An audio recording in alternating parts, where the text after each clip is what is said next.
by? Like, if you were not an artist, what would you be doing? Is that kind of it, or what would be an alternative life to an artistic, the life How do you're you leading it, like professionally? Well, okay, so I think that it's based on a lot of different things. Like if I had a different childhood with different or like if my parents had the capacity to like nurture my gifts as a kid, I mean, who knows? I remember when I was in my early 20s, I was hanging out with this guy and we were both talking about how like sort of we kind of raised ourselves in a way. We're like, man, if we had had the like learned, I didn't know this language then, but like had executive function skills, helped out with executive function skills as children, we would have probably ended up being like senators. Who knows what we could have ended up being. But that being that being said, with the tools that I had and what I got, I one good thing about my experience is I have had a lot of jobs, a lot of different jobs, hmm like up until I was about 45, and so I do know what I like and I don't like, and I really like. I think if I weren't an artist, I'd want to be a cashier. I like um ringing things up. I like putting things in bags and I like stocking. Ooh. I like I like that environment. So like I really and also every day is going to be different because you're going to and also I like even though I'm very introverted, I like dealing with the general public in a passing by kind of way. Oh, And I like cool. that. I do like that. Like I've been in situations where I've had to do that and I like it where we just have a minute together and I can read the room and I can be either like talk to the person or don't talk to the person or just take care of the need. But I also like, okay, I grew up watching the Waltons Yeah. because I came of age in the 70s and that show had a really big impact on me for a lot of reasons. The family dynamic, the big family, the nature, the sort of like liberal message. There was a big liberal message in that show. Yeah. And there was a shopkeeper named Ike Godsey, I think. I looked it up. And he had a little general package store in town that everybody came to. And he kind of was like, that's an archetype. And they're like like, I don't know if you remember the show Northern Exposure. There was the Native American woman, and that's who she was. So there's this archetype of the Yeah. shopkeeper who is sort of the moral barometer of all the people around them. And they're just kind of puttering around their shop and doing things and watching out and doing that. I would like, I could see myself in another doing something like that. Like, I don't necessarily know if I'd want to be Yes. at Kroger, but I would like to like, I could see myself like working in a small town sort of package store where I got to, because another thing I really like is I like to have to move my body. Like, I do think I could be also on the other end of that spectrum, a researcher, a thinker, a writer, a historian, sort of like I could have gone like an academic route and maybe done something like that. But now I'm glad I didn't because I cannot stand to sit still for very long. I like sitting at a computer all day. I've done it. Like I did data entry for a few years and I just can't do it. It's just not good for me. So I probably wouldn't want to be that. Yeah. So I like moving around. Now then I also thought of it in okay, another job I think would be good this is more in the arts, is a casting director. Like I've worked in film for a while and I'd sat in on a few casting calls and I loved it. I loved watching people perform, giving people a script, asking them to do a certain thing, like help making them comfortable, and then seeing how they would fit. Like I love the idea of casting a player of film. That was real like that's a little niche, but it was really I really liked that. That was fun. And I worked in art departments on films, but I was able to do some casting because it was always a lot of them were small and they're like, hey, can you help run the camera and the casting thing? Or can you sit at the table and give out the paperwork? So I got to watch the whole casting process Mhm. and I really liked that. I worked in my dad's shop for many years, building and making things. I like warehouse work. I like working in a I had a job where I worked at St. Jude, and worked at St. Jude doing data entry. Then I switched over to the toy room, which was basically a small Toys R Us where people would donate toys, and we had a little toy store. So I got to stock, and I got to unpack, and I got to do warehouse work. And then the child life specialists and the social workers would come over to me and Vilma, this woman Vilma, and we would take them around and say, okay, I need 4 Barbies, I need 3 Toy Stories, I need a video game, I need this, and I'd be like over here, and I would load them up, and then we'd pack it up, and then we'd get into the van, take it over to the hospital, go up. So it was very physical, it was very diverse. The days were very diverse, but I got to do the packing, the sorting, and all that. So that was fun. And also I was around, like, it was fun to be in that, of course, that hospital environment where they're like curing childhood cancer. That was amazing. So that was an awesome job. Yeah. So that kind of really made me like, that scratched a lot of itches of like the things I like to do, you know? Yeah. And then last thing I'll say, well, I could kind of keep going, but then the, Do.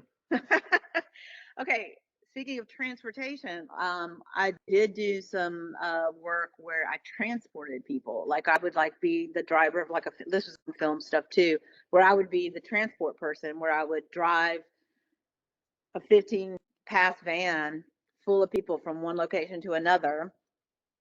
And I was good at that. I like transportation. Like I like the idea. I like there's something because you're focused on your thing, and there's a bunch of people behind you talking, so you get to hear them, but you don't have to engage.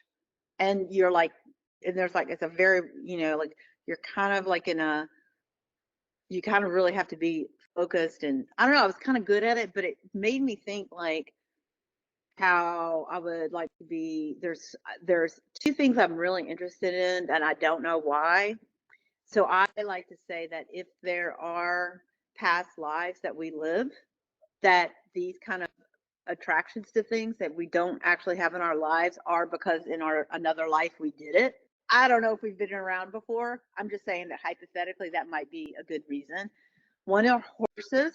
That it's familiar. It's familiar. I've ridden a horse once in my life, but I feel incredibly familiar to horses. I've been around barns 3 times, but every time I'm around them, my neurons go crazy. My whole body responds. It's like very visceral. I was born the year of the horse. I just am like, I feel like that maybe, you know, at one point in life I was maybe a stable hand. I mean, everybody rode horses there for a while. Yeah. But it's I started thinking, okay, well, what if I had a life, like a job in a past life? Ooh. Well, I'd want to be male. Okay. Yes. So yeah, so I'd be a guy in a past life. I would be like something with horses, like breed, train, board, whatever, like have a barn and like be the horse person in town, do the, you know, horseshoes, do the whole thing, like take care of horses. Um, and also I'm very into, never been on a sailboat. Think about them all the time. I just, well, I don't know. There's something about boats and water.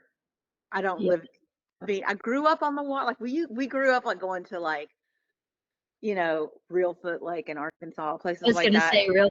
Yeah. I grew up And in like the we lake. still camp. That was our camping in like lakes in Arkansas and Mississippi. So I grew up on lakes, and I grew up around people who skied and all that. So and boats, you know. But that was our There vacation. weren't So many sailboats in those Arkansas lakes from what. no, it wasn't.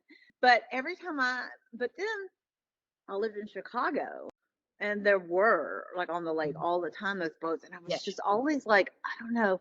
So I was thinking about it. I was like, I would like in an ancient time, like maybe like pre, you know, industrial world. I could just imagine like being like a ferry driver, a ferry, you know, like with like a small passenger, like in India, like in like the 1st century or something, like somebody whose their job was just to cart people. I think that would be a very cool job, you know. So there's like I was thinking like, well, okay, well, like if what job would in this lifetime, what job in a past lifetime, and then in the future, like 1,000 years from now, like maybe I mean, on a space station, like where they're like the Star Wars thing where there's all these different aliens coming in and it's a port feeling.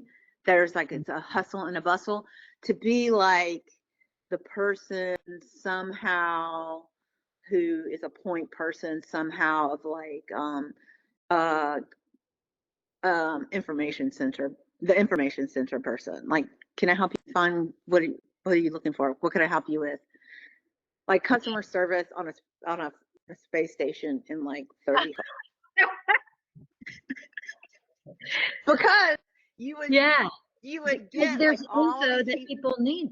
Yeah, Yeah. you would get like because when I had my residency at Crosstown, the one thing I liked I always called it the spaceship because the one thing I liked about that space is it's a constant people moving in and out. Like it is a mall environment, and like Yeah. some of my favorite sort of science fiction is that sort of futuristic where all these different races of aliens come through. Like, I mean, really, it's Star Wars. I mean, Star Trek Deep Space Nine is what it is. But that's just like that's something I really like, and I like all those Star Trek shows, and they're always like that play. There's a hub somewhere. And then at Crosstown, there was always the person behind the desk who would be like the helper. It was usually like kind of a security guard, you know, and Yes. that would be like because people walk in the building and go, I have no idea where I'm going, and then there's this friendly face say, hey, can I help you? Yes. I would like to be that on a space station like in the future, Yeah. and then I could have a side gig of as a shuttle driver, and I could shuttle people to like outer planets and stuff. Like, hey, listen, I can, Yeah. this is very low bar stuff. I mean, I'm I don't really have It's yeah. very consistent though. It's like all of them have a boundary on how you're interacting with the public. Exactly. You know, there's that person in the world where you're like, how is this person going to help me or be nice to me? Are they going to be cool? Or like, and there's that person who's, they're like, yeah, I got you, man. What do you need? And it's like the best thing in the world. Yeah. So Um, I take it to that. Well, what's the answer to the other question? Because I have my ideas. okay. Well, the answer to the other question is, I've never thought about giving up art. I've often thought about laying down the careerist part of it, and I think they're two different things. How The art part is going to be there no matter what. I'm always going to make art. Like I really can't imagine this reality without processing it through some kind of visual expression. But I've often thought about saying, yeah, this is just going to be for me. I'm not going to try because there are certain aspects of it are getting harder and harder and harder. One is um, I I really really don't like social media. Like I don't feel it make me I don't judge people who use it. That's what I need to preface and say. And I don't when I see people who are savvy at it and good at it, or not even good at it, or are willing to have the capacity to say this is just a part of it. This is a spoke on the wheel. I'm willing to do this. I'm like hats off to you. Um, for me, I get very addicted to it, and I don't like that feeling of something. There's a chase feeling about it that I don't like being addicted to things, and I do get addicted to it. So, um, Yeah. anyways, there's that. And also there's also the whole there's a moral compass that's involved with the people who run the places, the companies. There's also the way that it interferes with the natural process of human evolution and creativity that I think is being jeopardized. I don't think we're going back. I don't think there's any turning back. And I'm not a Luddite, but I do feel like I get to choose. So, but if I'm going to be a regional artist who's trying to sell some paintings, it's really, really almost impossible to do without it. And so I try to keep my little toe in it as much as I can. Like I'm like, oh, I can take a month off. Like right now I'm just off. So I'm just June, no social media. But well, we say that, but it's been good. It's, but then, okay, so there's that. So that career side of it, there's the social media part that I find very difficult. Another part of it I don't like is I don't like art. I don't like art openings very much. Oh, I don't like having a wedding reception every 2 years. It's not natural. it's so weird, isn't it? It is, and it's I don't nobody mind likes them. exceptions, but I don't. What'd you say? But yes, I don't mind. I don't. Yes, I'm with you. I mean, The I don't like being the center. I don't see. This is the thing. I will strap on a guitar and sing a song to a room full of 500 people. I would do that. That's no problem. I could do that. But so it's not that I'm shy. Yep. If I have something between me and the public, like a song, uh, uh, or something, a performance, I really don't. I'm not really very afraid. But what about a painting? No problem. Okay. I Then just don't like to stand there in the middle of a room with people milling about the paintings. oh, I don't like the just I'm gonna be there. yeah, like if I could sing you a song at the opening, You can't. I don't like the social cocktail party, small talk.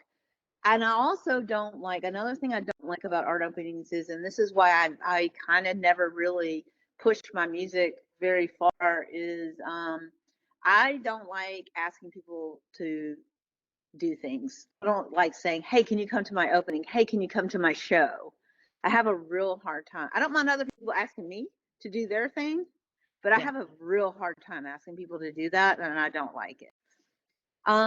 So ideally, if that were the case, I would be like the kind of person who would be in the art world in a way where, I had galleries there's plenty of people who aren't on social media and plenty of artists who might not even show up to their openings, but these are not me. These are the blue chip. This is a different level of artist, and I'll never be that. So there's no reason even thinking about it. Another reason I would like to leave the art world is because uh,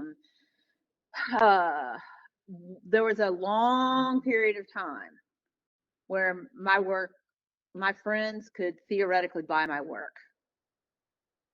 Yeah. And we're starting to, because I've been doing it for a long time, and because of the nature of the market and the sort of, let's just call it regional market, that mid-career market prices, you know, my friends can't buy my work anymore, and that makes me sick.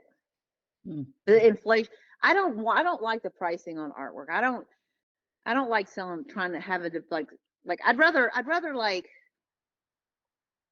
I mean, this is all coming from a person who's like, I sell artwork in order to provide like supplement an income, like a court. Like my husband makes most of the money, and then I make about a third on top of that, which then just pretty much pays for the studio. You Yeah. know, I don't have children.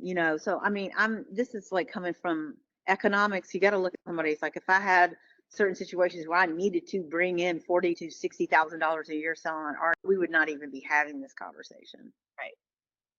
Right. But if I'm lucky, I mean, let's just talk economics. If I'm lucky to make 10 to 30, I've never made more than 20 grand a year, ever doing art. And that the only time I did was if I was like teaching a lot and I had a show, maybe I think one year I made 25, but I usually make between 10 and 25, if I'm lucky. And that's great. But to even make that is a lot of compromising, a lot of moral judgments, and me trying to weigh the pros and cons of, is it worth it? Yeah. Yeah. Wow, this is all real good. I mean, it's honest. Yeah. Oh, well, that is why I called you, Melissa. I Yeah, mean, I could easily see myself doing residencies. I love residencies. I love meeting people in the arts. I love the conversations artists have. I do too. I enjoy the idea that people live with my work. I just wish more people could live with my work. I don't like that I don't like the price structure of art. I feel like it's too elitist and drives me crazy. Yeah. But then, I understand the economics of the gallery system too. And I know how they have to have certain things a certain way, because I know how much utilities cost and rent cost. So I do have a full sense of it all. Yeah. Yeah. We're working within the system that we've um, made that works well enough for enough people that we're in this situation, Yeah, exactly. Yeah. Back to it's funny, like a lot of the jobs that you said you might be doing, or how your life might look is similar to like the person working the bar at the art show at the opening, or like the gallery attendant at the front desk, the gallerina, whoever that is. I like been married to so long to a major extrovert that I think I really like wamp up my extrovertedness. But the openings are a weird thing, and I think for me it's tied to being a woman and being on display and the outfits you're gonna. I mean, I like to think about those things, but I don't like to think about all the photos that I am like, oh, and I'm gonna be taking pictures of. I don't know. My sister is like the best teacher ever. She's a sixth grade teacher and is funny and like a great person. And she doesn't have to think about headshots. Like, um, yeah. And I wonder sometimes. Yes, I have a lot of questions about all of that. I still am even knowing all that, I'm a willing participant in a lot of it. I'm a disgruntled participant, and some of it, it's not a perfect system, but yeah, I will echo the situation of a reception for introverts is just like can be a little nutty. Yeah, it is. It is one thing I do find, and I'm actually, the thing is when I tell people that, they're always like, really? You're so good at it. And I'm like, that doesn't mean that it doesn't, like, like, uh, like my husband is both shy and introverted, and so he would be in a living hell like that. Like he would never be able to do it. Like he would really be hard. So I'm not shy though. That's the thing. Like that's the difference. Yeah. But one thing like I do feel like that what I'm doing is I'm redrawing the boundaries of what it is this sounds so businessy, but I did really take stock a few years ago of like, what is it I really do value the most in my life? Is it art? Is it family? Is it friends? Um, is it community? Whatever else? And I came to the conclusion that the thing I value most in my life is my body. Because if I don't have physical strength and physical health, I can't do anything I want to do. One of my favorite things in the world to do is to walk in the woods every morning for like 45 minutes to an hour. If I can't do that, Yeah. my quality of life is going to go way, way, way down. I can't be there for my friends. I can't be there for my family. I can't be there for the community. I can't have a studio practice because it's a physical job. So I have to be like, I was like, oh, what I really, and I love to move. I love to dance. I like to do yoga. I like to weightlift. I like to do all of it. Like, and I'm not athletic at all, but I love to move a lot.